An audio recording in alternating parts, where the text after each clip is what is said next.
we'll find out in the future that resonance, vibration, and so on will be more than what we know. My name is Ross Lovegrove. This is my studio. It's my own little cocoon, my oasis. It's a nice place to be, actually. I've been working for KEF, I think, the best part 14, 15 years now. Their engineers in Maidstone had been working for years to try and produce perfect sound. The objective is to turn sound into air so that the sound is just omnipresent around you. You don't know where it's sourced. After about 8 weeks, we'd achieved a composition of a speaker which ultimately, when it was built, it was voted best sound in the world. I called them Muon. Muon started to define KEF as an art of sound-based company.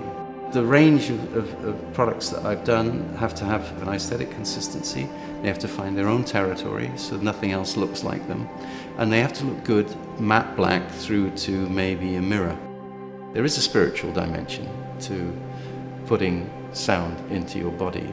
The KEF headphones were derived not from sight. And there are lots of principles which go into play when you design things like this. If you're wearing a particular type of headphone, they are an extension of you. And then I'm thinking, well, what's the best interface? And you know, you do it through your finger. It's like putting your hand over your ears. So there's like this gestural elegance. You're like spraying a mist onto something that exists.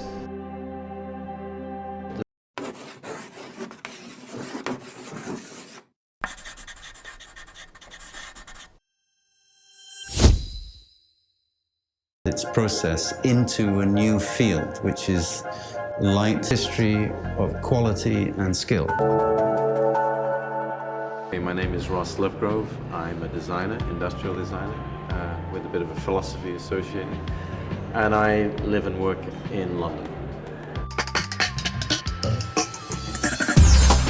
Well, I've always thought that buses should not be a bus. In scale, they relate more to architecture. So a bus should be, since a bus is slow, and it doesn't really need to be aerodynamic, it could be a piece of architecture. I could imagine it as a sort of beautiful, smooth skin, soft-edged aluminium box in some way, where even the wheels would be not visible. I was just in Cairo, and they have vehicles there which have skirts which come down and hide the wheels. And it's a very different perception of a vehicle that it seems to move in a much more elegant way when you don't see the wheels. So I think since buses have a given trajectory, they go on the same route every day, that they could be a piece of mobile architecture. So when they stop, you see it a completely different way. You know, I've always thought that sustainability should be made fashionable. We need trends, but the right kind of trends, you know. Sustainability is, you know, it's one of these words that's becoming worn out already, you know. I mean, relationships need to be sustainable before anything else is sustainable. So there's big issues related to that. Sustainable might mean longevity. If you buy something you love, and you hang on to it, then, you know, like these sunglasses, I like these sunglasses. So if I sit on them, or a screw falls out, I get really angry, because there's no need to replace anything if you buy wisely. Well, that's not true of technology like electronics. That's why I don't design cell phones, because by the time I finish the design, it's already dead. So I'm interested in endurance. Ironically, I'm not interested in disposable popular culture. Look at my solar tree for Artemide. When my solar tree was shown outside the MAC in Vienna, somebody said to me, how on earth can you justify putting something as beautiful as that, if you don't mind me saying, outside on the street? What about vandalism? And my reply was two ways. One is, if the only thing that's beautiful that's on the street is a car, then it's pretty sad for society, okay? Looking across the road at a Mercedes that was easily twice the price of my solar tree. The second thing is, if we treat everybody like a vandal, so that we don't give them comfortable furniture outside, a place to sit or sleep or read a newspaper in a comfortable way, if everything outside has to be steel or concrete because we're worried about destruction, then the world's going nowhere. We need to bring the inside outside. And to do that, if we do that rather, we will create a much more sort of trusting and exchangeable social network. It's about interaction, isn't it? You know, I was just up in Copenhagen and there was a really great vibe. This was last week, and there was a great vibe because they'd just gone through the winter when they have 16 or 18 hours of darkness and everybody pops out. It's the same in Sweden, of course, to some extent. And everybody's on their bicycle, and I was getting up early at 6 o'clock in the morning just to go and watch people on their bicycles, because I just thought it was the most beautiful thing I've ever seen. I thought that the people look really beautiful and fit. So there's a form of fitness in society, which is this sort of synergy between how people move around and their kind of attitude to life. So it might be something like that. Well, of course they are, because if there's a rich cultural life in a city, then people want to go and live there. How do materials influence your designs? If you come back to the great sculptors, they would always talk about the truth to material. It's the idea of walking around an object, staring at it, and revealing something, creasing strategies. And the creasing will make that cantilever. So that's how you cantilever out. How do you collect design? I'm different because I'm a designer, so I collect things with meaning. I collect tribal shields, and what's great about the shields is the fact that they correspond to your body. So they're an external element, they're like a prosthetic. I wouldn't buy anything that I could buy a derivation of in cheap plastic. I would buy something that was close to the man, the maker. Design can change your psyche, because design is really something which is a measure of our progress or our demise. It's given me a chance to look at my life's work. It's not a retrospective. I noticed that you can put an object I designed in 1981, 82 with an object I designed today, like that. And they all look, they're timeless. You can't put a time on it. I did the Go chair, which is the world's first injection molded magnesium chair for Bernhardt Design USA. I didn't even visit them. I didn't want to know who they were, what they did. I just wanted to make that object. So I worked in Nuremberg, Germany, developed the technology using Audi's technology for the way they make the car wheels. Peter Schreier, head of design. And then I did the Go chair, which has become an object which all the leading organic architects study. Okay. At the same time, I worked on a series of dinnerware. Do you know how difficult it is to make that? As to make a single surface object. But when you hold it, that's what you get. You get elegance, because when you drink from a cup, you don't look at the cup. Less, price, everything. And it's this incredible eureka moment when everything kind of comes together and then you stop. It's like a tree. A tree grows and it stops. Why does it keep going? I mean, there's nothing in the way. It stops because of intrinsic forces and extrinsic forces. We're in a weird industrial moment, hybrid. But in the future, you will never buy the same pair of shoes as somebody else. It's so ridiculous, because you've got different physiognomy. Wouldn't it be amazing if in the future we scan your hand and we mold you a bottle for your hand? I mean, it probably costs you a fortune, but anyway, it's an interesting thought. Yeah. It's a provocation.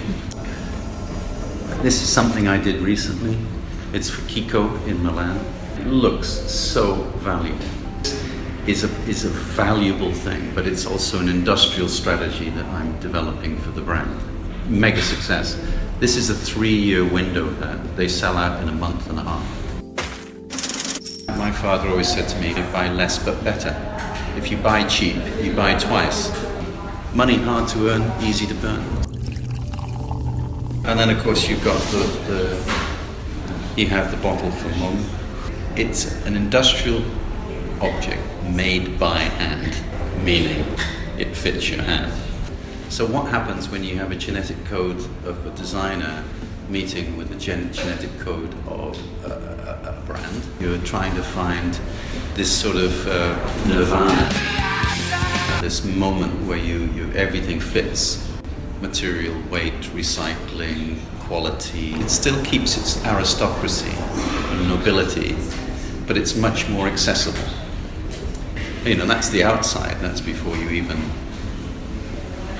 start drinking it and having a bit of fun. If you want to make a universal product, you have to have some adjustment. What about eyewear? I did the physics collection. They were the first pair made super lightweight, made like a watch. And it adjusts to fit every face in the world, because a nose like Gerard Depardieu is very different than a nose of somebody in Asia. Francis Bacon was an organic artist. I'm an organic designer, but Henry Moore, these people like Bacon and so on, were organic artists. I begin with art. Design is a secondary force. This is Ridon, which is the anagram of Rodin. Now, as you see it like that, it looks like maybe a motorbike. But if you do that, that's not a motorbike. It has no gravitational positioning. Now, what I do is I remove anything extraneous to produce fit, fat-free objects. I remove the material that I don't need. That, for me, is much more interesting looking than that one. And that's what you would get if you take it the full dimension. That's what evolution does, that's what logic does. And if we move into the future with 3D printing and that kind of stuff, it means that we will only use the right amount of material we require for the job. So there will be no waste. So that's a spoon. This is a very, very good illustration of the bottle. It's a spoon, but it's a bottle. Meaning, it deals with gestural elegance. Because one of the things that annoys me in life is people who eat badly. This is what spoons look like in the 16th century. So it has heritage, but it also has modernity to it, and it's a mono material. So when you have a new technology, you can have a new design. Okay? But now we have electric cars. There's no reason to have an air intake at the beginning, at the front, to cool the engine, because there's nothing to cool. So that changes the design. In 2000, roughly, I started a water bottle for TNAT, which is a blow-molded PET water bottle. That took me 14 months to design that. And it became instantly like an icon of water itself. And I had a dinner in Tokyo, I remember, when you could travel with water. And I had all the great Japanese designers and architects, my friend, for this dinner. I mean, London has a rich sort of cultural life. It's been enriched over maybe the last 6 or 8 years, certainly since I've lived there. And that's created an influx of people who maybe want to be associated with that. That creates a certain sustainability in culture too. I think that's not a bad thing in a certain way, but that's certainly not a forever thing. But you need a bit of more communication between people. I mean, you've got an issue of language, so you've got an issue of linguistics. I mean, I'm sure if you're in Stockholm, I would say probably 95 or 90% of the people you meet are Swedish. You come to London, you don't meet anybody English anymore. When you ask for a cup of tea, you say, "Can I have a cup of tea?" Well, that's my language, and I sound like I'm a parrot. So the thing is, I'm getting tired of that. I really am. And I've got nowhere to go in the world where I can speak my own language anymore. So it's a bit of a mess. So, yeah.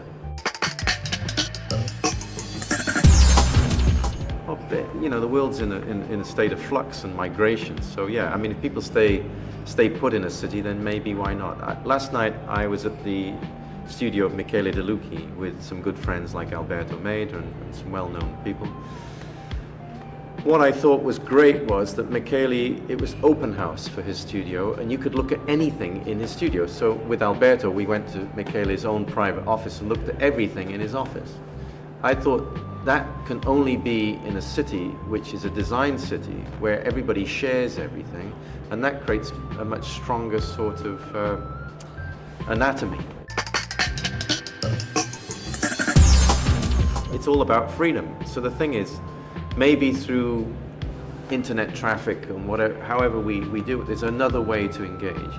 The problem with that is it becomes metaphysical, and you do need a coffee and look in somebody's eyes and that kind of thing. So I think work can be created in a very different social context, a kind of cafe culture, if you like. If that promotes a kind of fluidity between how people work and live, then fine. I mean, yeah, I don't like the sort of formality of the fact that you have to go to an office and look like you're working.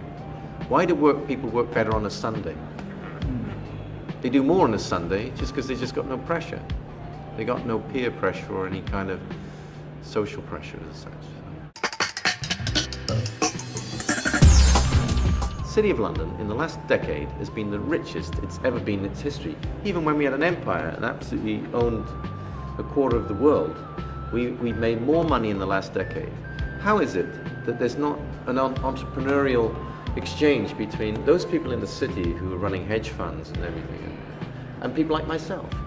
Nothing new was ever created from a sort of, I don't even mean design, but just the idea of an exchange. So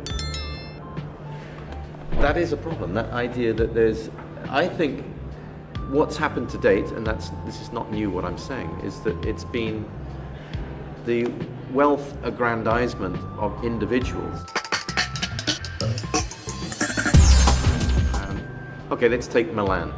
Okay, Milan is car-ridden and polluted. I have terrible allergies, that's why I've got sunglasses on. I feel awful, my lips are burning, my skin is burning, my eyes are itching. I'm really not feeling very good. And it's partly because of the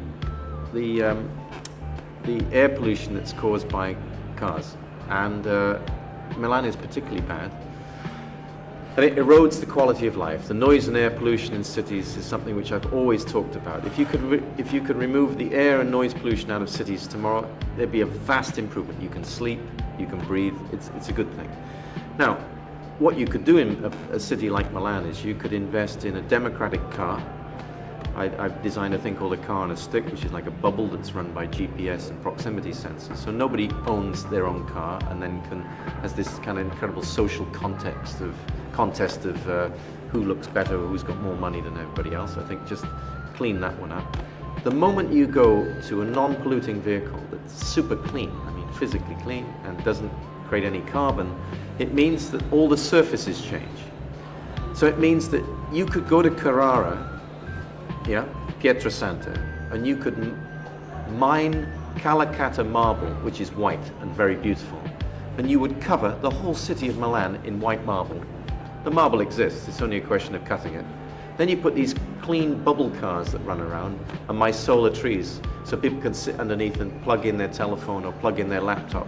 You get free light at night, people reading outside at night. Can you imagine what the city would look like? It'd be amazing.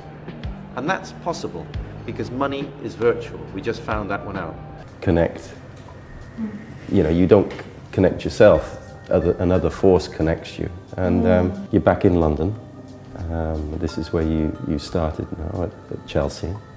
I mean, it must feel wonderful for you, you know, to go off, have a career, and there is no greater venue than the Royal Academy. I was developing this exhibition, not particularly for Royal Academy, but it's to kind of create exhibition that starting from the symbol of rebirth. I wanted to kind of have this continuous circle of the life, death and rebirth through the installation of the entire exhibition. When you try and connect the past to the present, what is it for you? I mean, we've talked about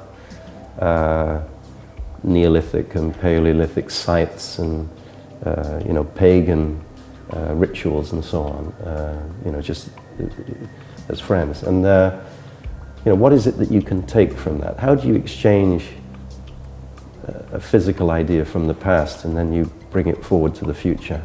I think what I'm trying to do is try to evoke something that we already inherited from the remote ancestors, really remote ancestors, and I feel I'm a point to deliver to or pass to the future generations in a way. But I thought that in our consciousness is something important, something essential, something primal, missing that we have to deliver to the future generation. I'm from Wales, where in my culture, the top of my tree is a poet. It's not a hedge funder. It's somebody who is deeply earthed. It's what I call earthed. My curiosity, in a way, I don't know, it's more like anthropological way, and that really inspires me. Like some ritual that I saw in Miyako Island of Okinawa, where the rituals hasn't changed from 13th century. I'm kind of like messenger or translator of like contemporary world, or something, so that people, I feel it's so primarily important thing that we do acknowledge in this contemporary time. I love what you just said, because what shocks me is that the only information that we have is from the past and the present. That's all we know. There's the odd Fritz Lang movie or something that's captured our imagination. So how on earth can we plan the future when the only information we're giving is from the past or today? I think human beings have an amazing ability through imagination. So, you know, people say to me, will cars fly? And I say, yes, it's just a matter of time. Because what man thinks ultimately becomes reality. When I think about leaders of ideas, I think about people like Richard Dawkins, or, you know, great thinkers of our time, scientists, you know, these kind of people who are thinking through the deeper value of life. I think that's really important. And you're going to be in discussion at the beginning of the year with Brian Cox, who, you know, has become a sort of voice of popular science, if you like, and those ideas. That's a good thing. I mean, do you enjoy that? Do you enjoy going into discussion with people who you can relate to about science and cosmology and the mysterious side of that? I had a really beautiful conversation with a scientist who was specialized in primal particles, and I asked him, so what's going to happen when the universe, like, you know, after the expansion of the universe, and how will it be, what will be the end? When I was reading the books, it's always quite negative, the ending. I'm looking. I didn't like it. And then he said, you know, it's going to be full of neutralinos. Because it's a massive number of neutralinos released, so it's full of neutralinos. But he described to me it could be the full of light, and instead of cold universe with nothing in left. I like the scenario better, you know, than the full of light. But he also said that when he do a formula, it's because it's a theory rather than the. So when he does a theory and when he does a formula, the best the formula or probably the describing the truth is the most beautiful one. But the thing that I thought was really wonderful was that even scientists is so sensitive for aesthetics. Oh, completely. Of the formula. He said if it's not aesthetically correct, the formula wouldn't be really the right or true formula that it's describing the world. I mean, I've really shared a sense with scientists with this conversation. So you know, when you feel right, it's you know it's right, right? And then that's something to do with aesthetic. Doesn't mean that related to our educated as aesthetic. It's like it's like your sense, like instinct. It's completely instinctive. Yes. My son Roman is about to shift from architecture to astrophysics. It's interesting, isn't it? And I think we need people today who, like yourself, are artist plus one, meaning you're an artist, but you also have this other interest. I think the problem of single thinking, single-mindedness, is that it doesn't have its own extra dimension. So, I don't know, pilot plus botanist, or surgeon plus astrophysicist. I mean, it's interesting when you put two seemingly opposite things together, art and science, Yes. that something really incredible comes out. That's why I really appreciate what you're doing. The wonderful thing about art is that it endures. Are you interested in this idea of continuum of time? So that maybe one of your installations in 1,000 years, people are looking at it, but they're still relating to it. Are you interested in that? I hope so. I set you up for that. But that, you know, I always think if you look at Cloud Gate by Kapoor in Millennium Park, Chicago, I mean, physically, because of the way it's made, it's impossible to destroy that thing. So that'll be around a long, long time. And when we pass through numerous civilizations, and maybe they find this thing in the earth, they'd probably be tapping it thinking it's some kind of spaceship. I mean, what troubles me within my own profession is the disposability of things, people, objects, because they might last for a few years and then another idea comes along and pushes it back. Are you really hoping that your work will just enter that sort of wonderful, seamless link between the deep past and the deep future? I just last year installed a work in Miyako Island. It's a permanent installation, and the structure engineer said it will last 1,000 years.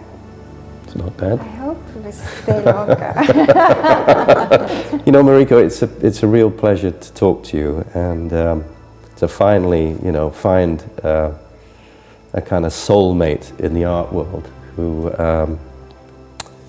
you know, just wants to be part of this Earth thing. I think it's very important, and Yes. it's great.